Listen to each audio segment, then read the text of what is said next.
Hello and welcome to another update video about Cardano. So here with Cardano again, chart looks weak. Yeah, we need to see some further upside here. I would actually expect some upside both in the bullish and bearish scenarios. We can zoom in a minute. Overall though, and as I said, you know, the chart looks quite weak. It was all looking okay until we started to break to the downside from here. While we expected a move down, it was stronger than anticipated and stronger that would be good for the bullish case. Overall, if we go, and I said that before, as soon as we go below 42 cents, that's the key level sort of from a macro perspective you need to keep an eye on. If we go below 42 cents, I would say that we're also going to lose the 40.3 cent level. That was the low from the 13th of July, and if we go below that level, then we are in the bearish scenario anyway. Therefore, below 42 cents, it will already make the bearish one much more likely and will justify a great focus on that. And if we drop below that level, I'd be looking at around about a 30-cent ADA. That would then be the ideal scenario, and in that scenario, the higher level wave count assumption then would need to be changed, because at the moment the assumption is and was that this here was a wave 3 in May. We came down in a wave 3, we moved up in a wave 4. Yeah, that worked out nicely. We then came down in a wave 5, and all of that worked out nicely. It just would mean that the assumption that we were already moving up from here impulsively was not the correct one. Yeah, so it definitely had a case, but as I said before to you, you know, it had only the bullish scenario had only a 60% probability anyway. So at any point in time, we expected lower prices as well. Yeah, you just need to be prepared for that in a scenario where you have only 60% probability for the bullish one. And this is just getting much more likely if we drop below 42 cents. So we would then have to see this whole thing as a triangle: A, B, C, D, and we might now see the wave E, and will then come down. This is at least one quite likely scenario here, where we would then have the wave 4 actually end here. Then we would see another wave 5 down. So that's the bearish scenario that I talked about now a few times, and we just need to keep an eye on that. Looking at the very short term, yeah, we talked yesterday about the case here, or the possibility that we are still here in a wave 2. I think so far that is working out. We're coming down lower.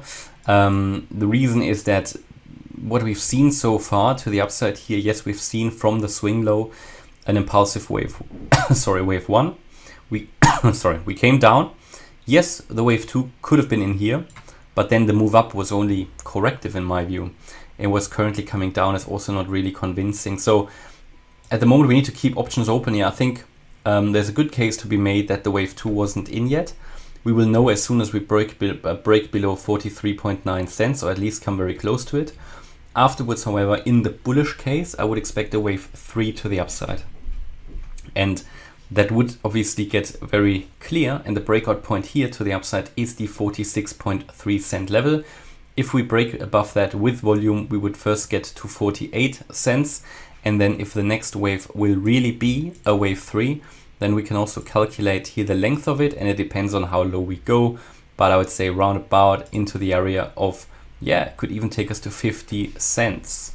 So that is something worth keeping an eye on, but 48 cents will be the first key resistance here. So assumption would be that we are still coming down a bit lower. It could very well be that this is some kind of a triangle, but the way this develops now, yeah, no, it could be. It could still be a triangle. I think I mentioned that yesterday, because of the sideways movement and the lack of impulsive nature, either up or down, it usually indicates we are in a triangle.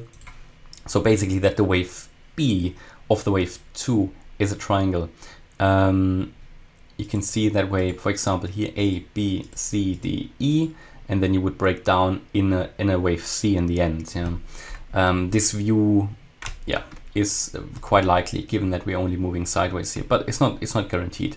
It's just one possible option how the wave B can unfold, and bear in mind we're really doing here micro counting just to make sense of the movements. key breakout level remains here, the 46.3 cent level, and to the downside here, the 43.9 cent level. And if we drop below 43.9, I think we have a chance to really retest those lows here at 42.4.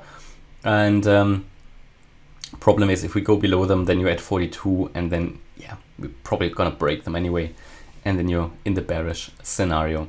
To the upside here, of course, you know, a move above the 46.3 cent level would indicate that wave 2 was already in and that we're already pushing up in wave 3, but the 48 cent level is the first key resistance level here.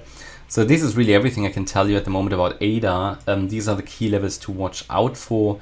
Keeping options open at the moment as long as we are in a sideways range and don't really have a clear trend.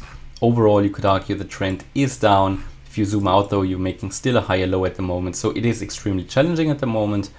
And at the moment we might have this triangle unfold here, which I just talked about.